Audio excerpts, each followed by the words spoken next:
Hi, welcome to The Mindful Professional, the podcast where we explore how mindfulness, compassion, and purpose can transform the way we work and lead. I'm your host, Dr. Pinky Khatri. Today, I am honored to welcome a fellow Rotarian and an inspiring leader, Angela Peabody. Angela is the founder of the Global Women Peace Foundation, an organization dedicated to ending gender based violence and empowering women worldwide.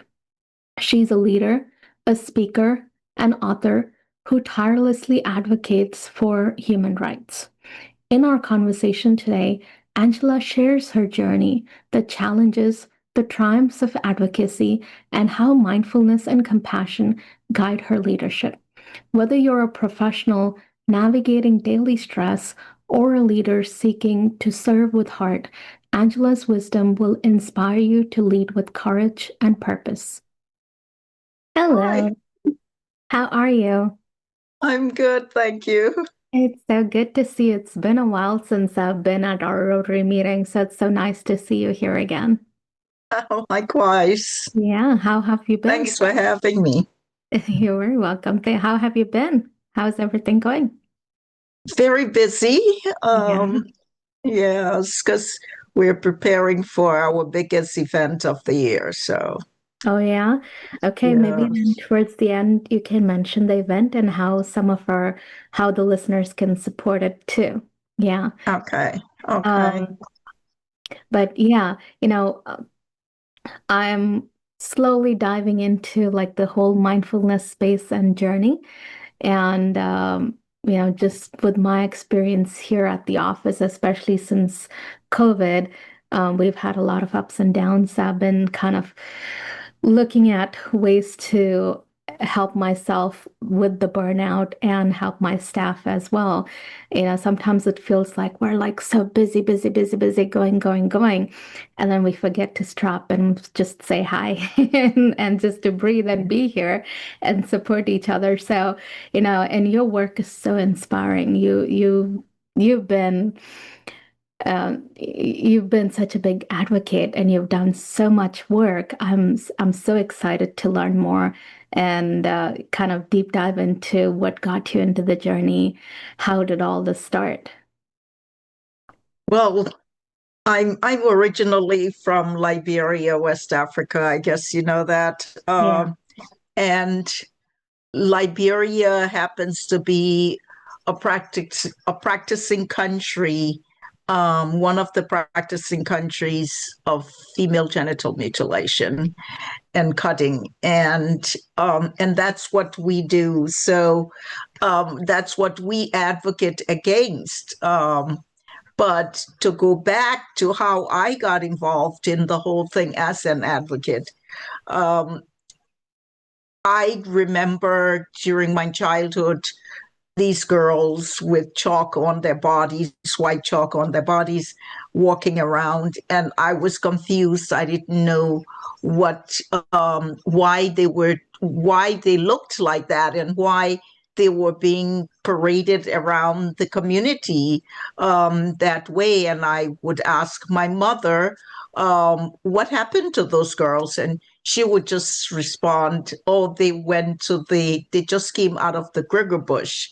Well, I didn't know. I was 8 years old. I didn't know what that meant, but I was just curious. And so going all the way back to that, many years later, fast forward, I'm in the United States and I keep hearing about something about FGM and reading about it, female genital mutilation, because in Liberia they called it female circumcision, and I didn't know much about it. So I started reading, I started researching, and then I came across a book called Desert Flower, written by Waris Diary from Somalia. And she talks about her experiences with FGM in the book. And then I started to connect the dots. It Mm, suddenly, everything just suddenly came together, and my curiosity, my questions were answered then. because then I knew that female circumcision had to be the same as FGM, female genital mutilation. And my curiosity just kept rising, and I wanted to know more, and I kept researching. There wasn't much back then that you could find about the practice of FGM. So whatever I could find, whatever books, there were very little books, I kept researching and found enough information. And I wanted to do something. I wanted to do, being a journalist by profession, I started looking for women who had experienced it. I knew that Waris had because she wrote her book, but beside her, I wanted to find other women who had experienced it so I could talk to them about it, interview them. And I found a couple of them by accident, and I interviewed them. But I just became more passionate about it. The more I read about it, the more I talked to women about it, my passion grew. And my sons, it's all I could talk about at the dinner table, Yeah. everywhere. And my son, I have two sons, and they said to me once, why don't you start your own organization? Because you just seem so passionate about this thing. And I just shooed it away. I still had a full-time job at the time. I didn't want to start any organization. I had never done that before. I didn't know how to run a nonprofit organization. I had Yeah. never worked in one before. So I ignored their urge for me to do that, but they kept on telling me, you should do it, you really should do it because you're so passionate. And eventually I was coming close to the age of retirement, but I wasn't there yet. Okay. And so I started toying with the idea of maybe I could retire a little early and do this, because I tried to do it with my full-time job, and it was really stressful on me because the time I would come home in the evenings, and I would go straight to my what I had created as my home office and start working. Yeah. And one morning I remember I looked up at the clock. I was so busy working, so involved in what I was doing, and the time just escaped me. And I looked up at the clock in my home office, and it was 5 o'clock in the morning, and I had not slept at all. Yeah. Um, and I just went straight to the bathroom, showered and got dressed, and went to my day job. Yeah. And I knew that because the whole day I was a basket case, and I knew that I couldn't continue to do it. I had to make a decision.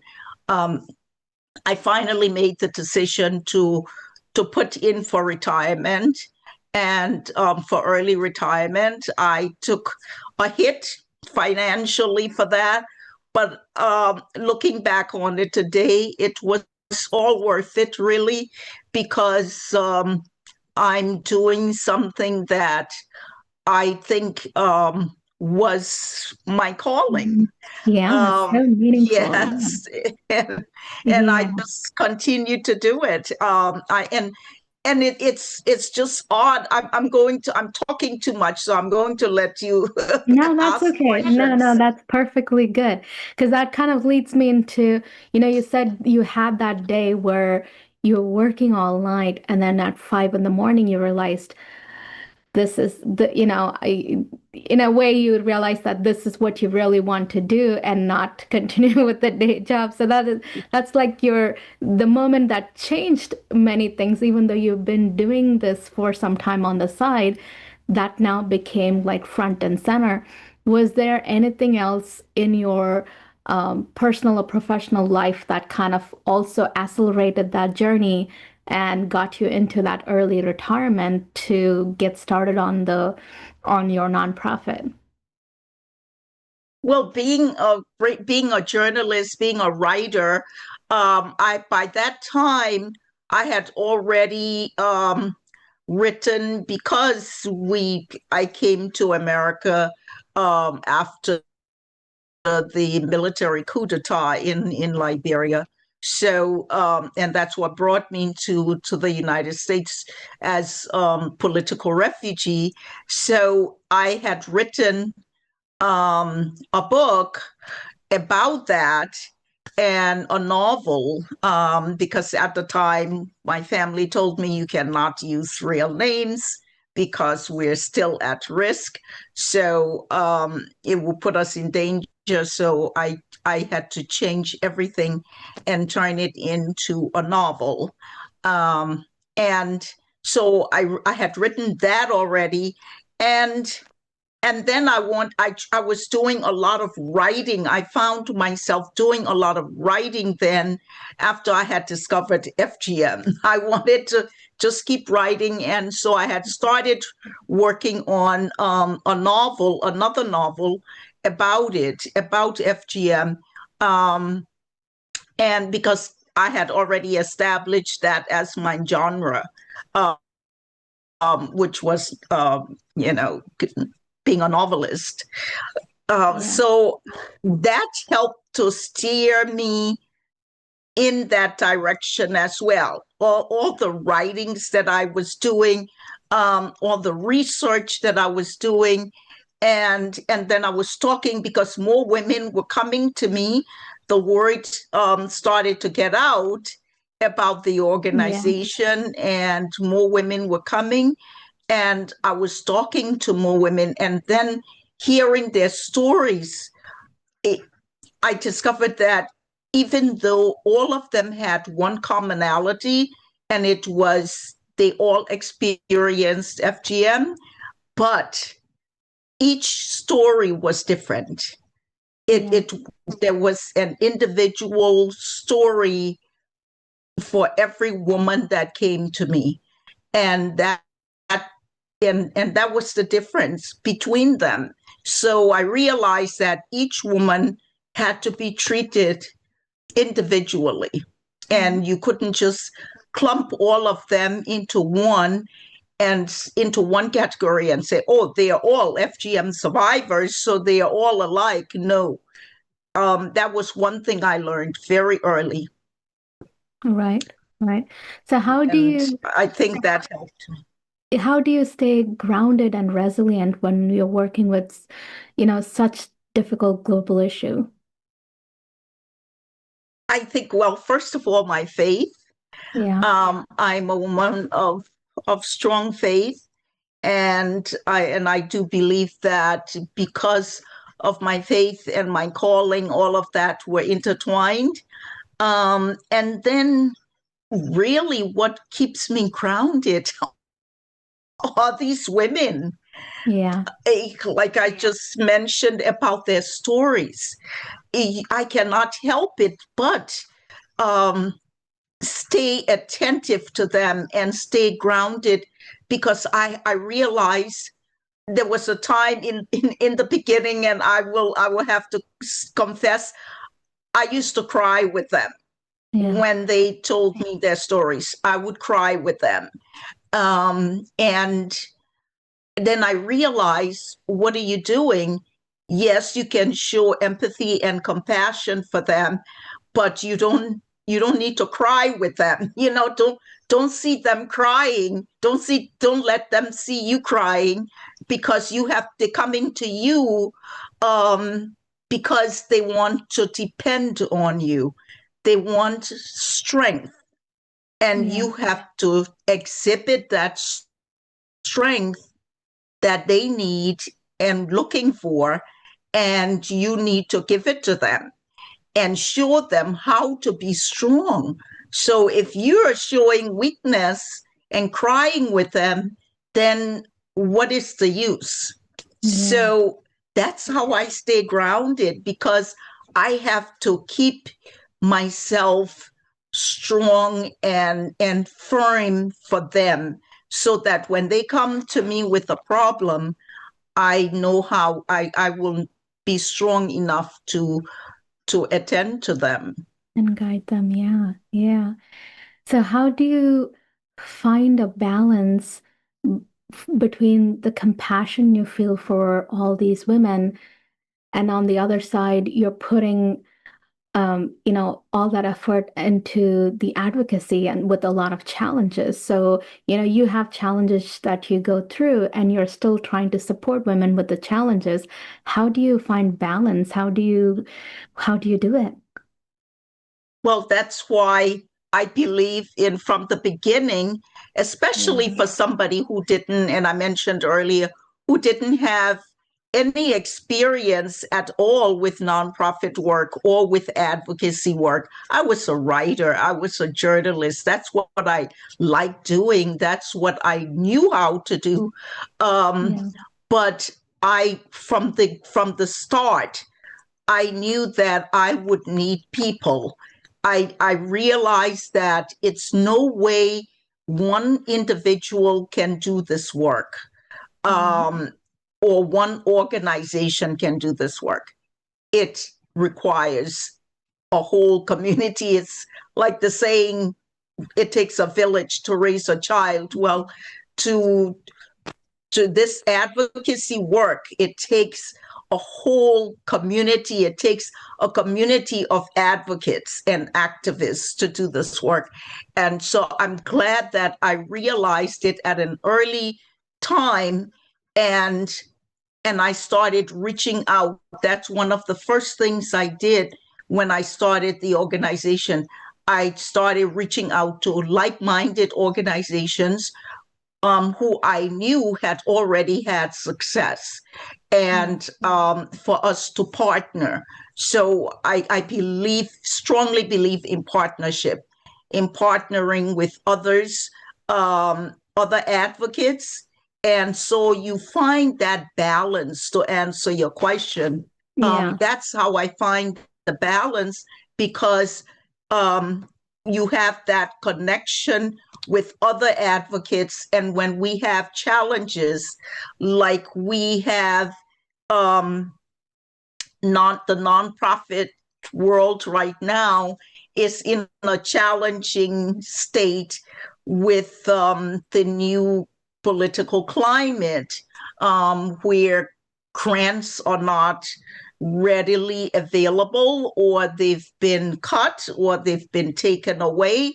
So we can be support for each other, and we can meet and talk about how we can get over these hurdles and over these challenges, get through the challenges. Yeah. So that's that's how I find balance on that end. On the advocacy end, I find it in through partnerships and partnering with others, with other advocates. And Yeah. then there's the other side where I have to be strong for my survivors. Absolutely. Yeah. So, how has your service at Rotary help you connect with what you do with your foundation? Um, Rotary has been really great. I mean, one of the year you and I are here talking now, Yeah. and that is the result of our relationship in Rotary.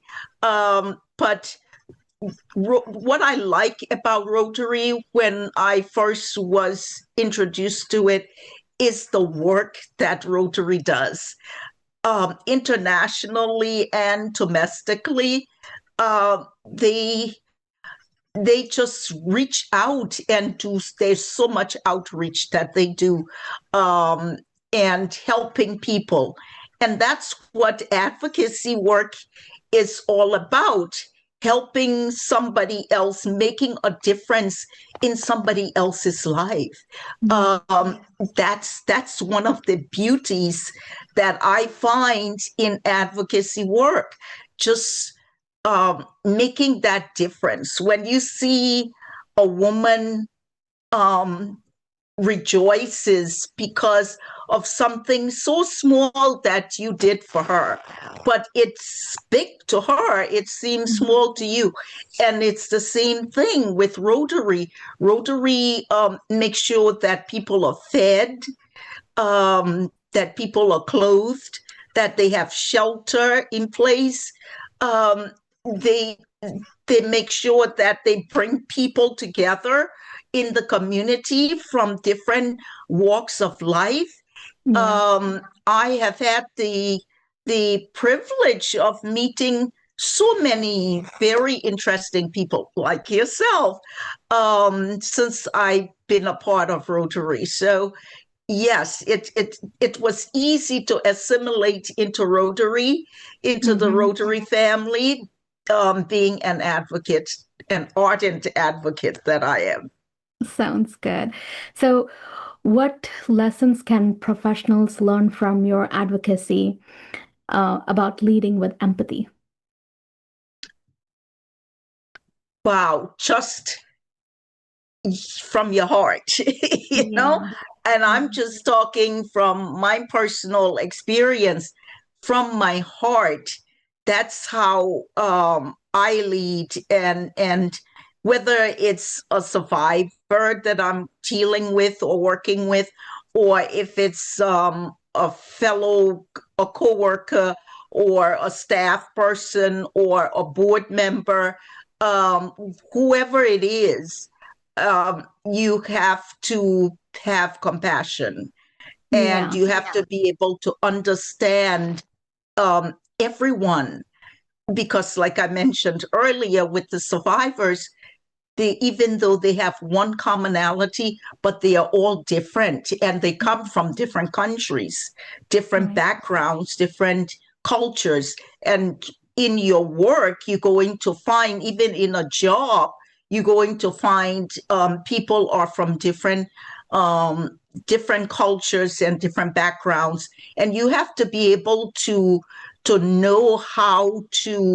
um, to be accommodating to everyone, and understanding the difference between religions and cultures and backgrounds. You have to be able to know how to deal with it, understand it, be compassionate about it, and respectful. Yeah. That's the main thing. You have, if we respect each other, um you respect my religion, I respect your religion, or our faith, our individual faith, or our background, our nationalities, cultures. There are going to be differences in the world, in whatever we do, and we have to show respect for each other. And I think that is the key thing to professionalism. Right, right. And I remember, I've been in the US for a little over 20 years now.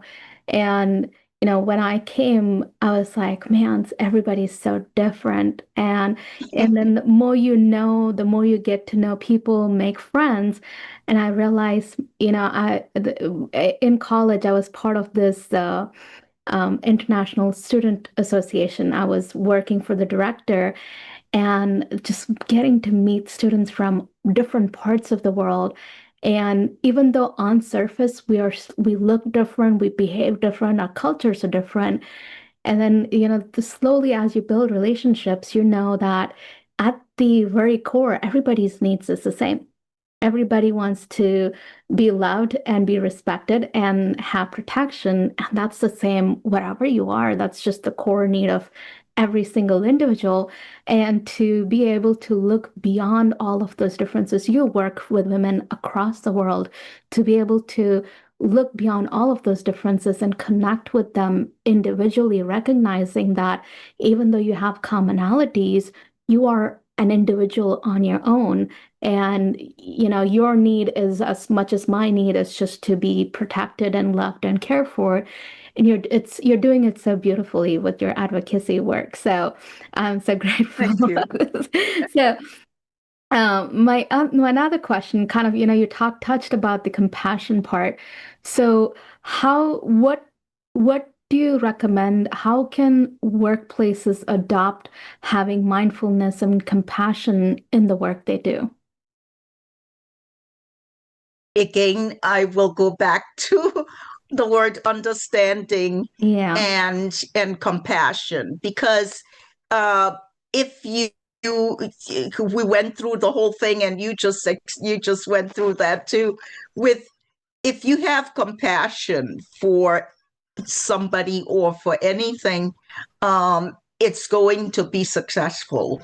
You're Yeah. going to be able to get through to that person. If you come, it's the approach that you have. If you come to an individual or to an employee and you have the wrong approach, you come accusing, or your tune is showing some kind of negative vibe. That's how the conversation is going to go, and Yeah. it will not end well. Right. So it's always, like I said, respect um, for one another, and compassion, and just letting them know that you understand. Yeah. For example, the the survivors, some of them have the habit of calling me and saying, I just needed to hear your voice. Oh, And after several of them said that at different times to me, I asked them once, and I asked them individually, what about this old voice you need to hear, you want to hear? And they all gave me, it was amazing that I asked each one individually, and they all gave me the same answer. They said, you listen, you yeah. understand, you listen to us, Yeah. and you understand. And that helped me to continue doing what I was doing, but it let me know that I was doing something right with them, Yeah. that Yeah. I was listening. It's such an important part, right? Sometimes as professionals, as employers, we tend to be go, go, go, do this, do that, do this, do that. And we don't necessarily stop and listen to what our team members' actual needs and wants are and connect with them in a deeper level.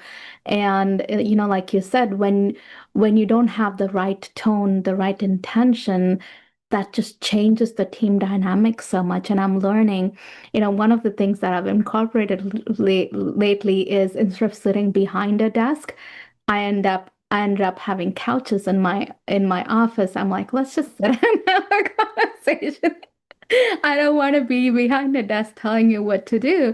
I want to sit with you and, hey, tell me what you're feeling. How are you doing? What I like what can that. we I like do? that. So it's just connecting with the people you work with in a deeper level, and that makes them feel like you're working with them, and or they're working with you and not for you, and For that you. makes Yes. so much difference in their output.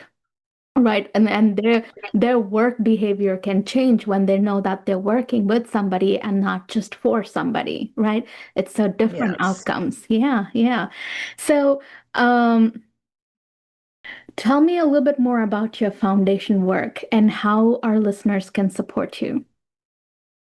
Well, we have programs, and we started our programs. We didn't sit down and say, okay, this is what we're going to start this program, but based on the needs. When we did need assessment, we saw that, okay, 10 women came to us and they seemed to need this. So Mhm. we're going to develop a program for that. And that's how we developed our programs, based on the needs of the women. For example, we noticed that many of them were coming to us and they were asylees, or they were aspiring to be asylees. They wanted to remain in this country. And it was an urgency because once they leave their countries, their individual countries of origin, and come over, and they proclaim themselves as survivors of FGM, because it's a secrecy that they instill in them when they cut them. You don't tell anybody what happened to you. So the minute they come into the outside world, and they say, and they proclaim that this happened to them, they're at risk if they went back, if they were sent back to their countries of origin. So we found that we needed to help protect them, and we needed to help keep them here. So we established a relationship with the Homeland Security and the Immigration Office, and we write letters of recommendation to them, for them, on their behalf. And if they don't have an attorney, we used to help get pro bono attorneys for them. But nowadays they all have their attorneys when they come to us, so we just work with the attorneys. So that one program we have the support group, and that's part of the support group, one of the programs within the support group. Another program is the surgery, the clitoral restorative surgery. When we discovered that a French urologist in Paris had developed this surgery, and it restores. That's why they call it the restorative surgery. It restores what was removed from their genitalia during childhood. We decided to raise money every year and support the surgery. So those in our support group who are interested, and believe me, some of them are not interested in getting the surgery, but those who, and we don't force them either. So those who are interested, they can sign up and get on the waiting list for us to pay for the surgery for them. So that's another program within the support group. And then we also encourage them to further their education. So we give them support in, a woman came and she likes to do hair. So she wants to go to improve her skills and to go to beauty school, something like that. We would support her within it. And then that's the rehabilitation side of it. But then we also like to help prevent FGM from happening to little girls. So in order to do that, we started a training program. Prior to the pandemic, we used to go in person and train school teachers, school nurses, because they come in contact. We call them the frontliners. And we also started training law enforcement, so they can be familiar with it and know what to look for if they are suddenly called to a home and that is the situation. School nurses need to be aware of what to look for if a girl comes, especially if she's too young to have her period and she comes to the nurse's station. She might be bleeding or she might be in pain, and it would be curious to a school nurse. So if she's informed and educated on that, she will know exactly what is wrong with the girl. Same thing with the teachers. The school teachers need to be able to detect if she looks uncomfortable in her chair, in her desk, at her desk. All of those signs, we train them, and we also go around training in the community. at mosques and churches, to women's groups. So that helps to prevent it from happening to little girls. We also offer a scholarship in Liberia at a school. Currently, we have 10 girls because the tuition is only $100 a year. And I thought it was ridiculous that girls were actually dropping out of school because their parents couldn't afford $100 a year for Yeah. tuition. So I went to my board of directors and proposed it, and we decided we were going to sponsor. We started with 5 girls initially, and that was 5 years ago. We graduated 3 girls last year from high school that have been on our scholarship for 4 years. And currently we have 10 girls on our scholarship, and we have 10 boys also on our scholarship. So because And we you do figured, this just in Liberia, or is it all over globally? no, right now we cannot have, we wish we could Sure, do it sure. globally. Right now it's just in Liberia. Okay. What we do with, for 4 countries in West Africa now, we also supply them with sanitary pads because we found out that girls were missing school up to 5 days of every month because of their of lack of sanitary pads. They didn't have access to it, or if they did, their parents couldn't afford it. And I thought it was really preposterous. I said, this is Yeah. ridiculous. What if they have a major test or exam during that time of the month? Does that mean they just stay home and miss it and fail? Yeah. So again, I went to my board and dropped it on them, and they agreed and voted for us to start a sanitary pads campaign. Rotary has been very, very supportive with our sanitary pads campaign, especially the Rotary Club of McLean. Um, they have supported us. Also, our club in Centerville and Chantilly, members of that club also have supported our sanitary pads campaign. Well, well. So you mentioned you have a big event coming up. Tell us more about it. Well, it's the Walk to End FGM, and we Mhm. started it in 2014. Um, so this is our 12th walk this year, and we usually have it in the fall. So it's going to be the 27th of this month, and we're going to gather at the monument, this National Sylvan Theater, which is right next to the monument, to the Washington Monument in Washington, D.C. We will have a program, a pre-walk program, which we do every year, where we give awards out to people in the community who have contributed to helping to end FGM and violence against humanity.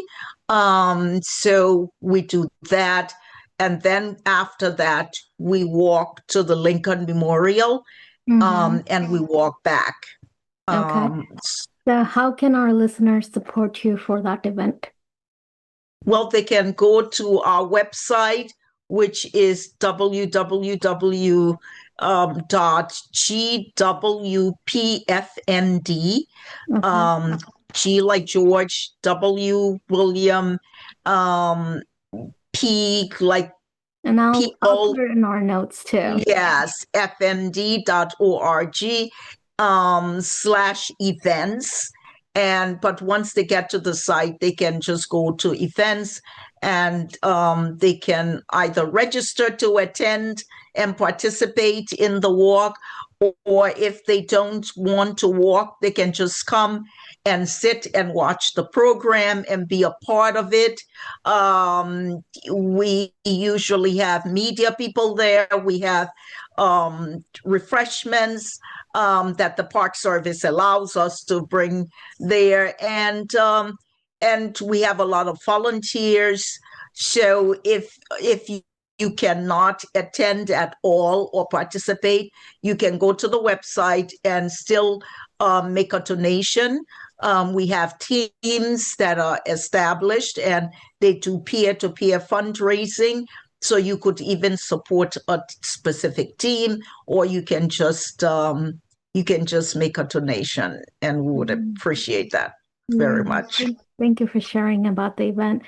So I want to come back to, some of your um, daily practices and how you stay mindful throughout the day. Do you do journaling, meditation, gratitude practice? What do you personally do?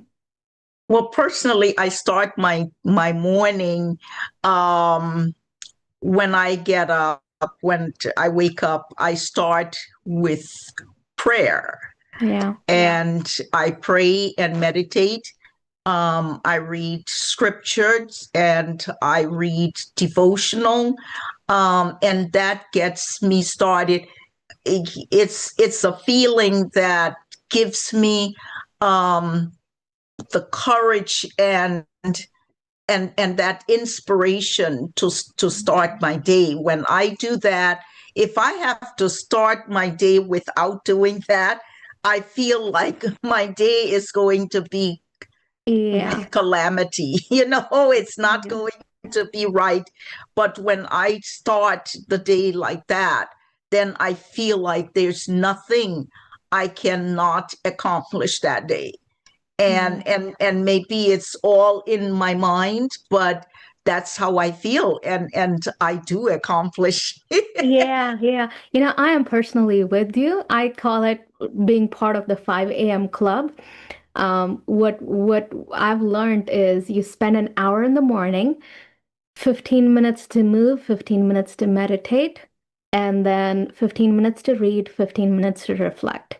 And that kind of sets the mood for the rest of the day. And I'm like you, where if there are days where I'm like woke up late or something happened with the kids and I don't get through it, and the day is just like it's all over the place. Versus when I start with my mindfulness practice, then it's more structured, and I feel like you that I can accomplish anything that day. So very, very interesting that you have a similar start to the day and you're kind of feeling and experiencing the same things. Wow. Yeah. Yeah. So, what resilience strategies do you use when you're facing like burnout or fatigue? Hmm. I don't. I'm trying to think to remember if I feel. Do I ever feel burned out? Yeah. Because when you're enjoying what you do, Yeah. you don't feel burned out. It's just like the story I told you about looking up at the clock and it was 5 o'clock in the morning. Yeah. Uh, and it happens like that with me um, throughout my day. I have a couple of our survivors who are close to me, and they'll call me and say, "Miss Angela, have you eaten?" You Yeah. know, they call just to remind me it's lunchtime. Have you eaten lunch? Because they know that I could just work from 9 in the morning until 5 Yeah. and forget to eat. My younger son says, I've never met anybody who forgets to eat, but I literally forget to eat Yeah. until my stomach starts hurting or something. Then that's the signal. Oh, you need to go find something to eat. You're Yeah. empty, you're on eat. So, but the way I handle it, if I feel like I'm overwhelmed or getting burned out in any way, I I have I know that I need to slow down, Yeah. and I take a break. And of course, again, if I have to do a quick meditation, in the middle of the day, I'll do it, or just call on God and say, please, help me. But I usually don't go through the burnout phase. I just enjoy what I'm doing, like whether it's paperwork, if I'm just on the computer responding to emails, um, or or writing up something for the organization, or just working on the budget with our finance director, anything. And those things, working on a budget could be stressful, Yeah. but I just don't allow it to overwhelm me, Yeah. and or to take control of me. And that's the thing. Somebody talks about power and control wheel, you don't you make sure that if you are um going by your calling and you believe that this is what I'm supposed to be doing, you don't really, you're not going to feel like something is controlling you. You Yeah. are in control of it. Um, and that's how I work, so that I will not be overwhelmed by anything or anyone.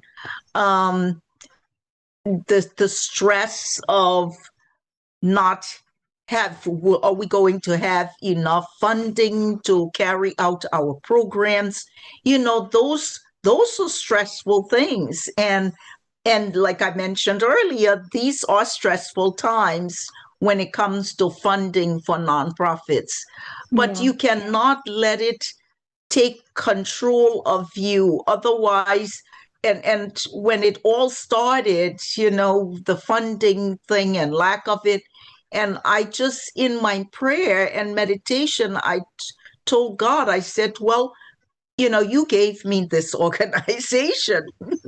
Yeah. I didn't want to do it. You led me to do it. So I know that you will work miracles. You will make a way for me to continue this, to help these women, to continue to make a difference in these women's lives and girls' lives. Yeah. So that's how I work with it. Yeah. Yeah.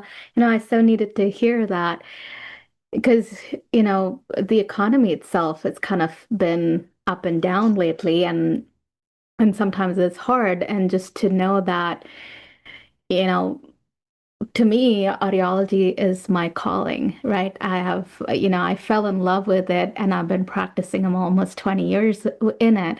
And sometimes feel like this, where I'm like, God, you gave me this. You inspired me to start my own practice, and I know whatever happens, you will see me through it, and that just makes the day so much easier when you know that, even though some things seems like it's going out of control, that you're on the path. The long, like when you look long term, this is not the ending. There's so much more awaiting for us. So I thank you for saying that. Um, Absolutely, that is the truth, the absolute yeah, truth. yeah.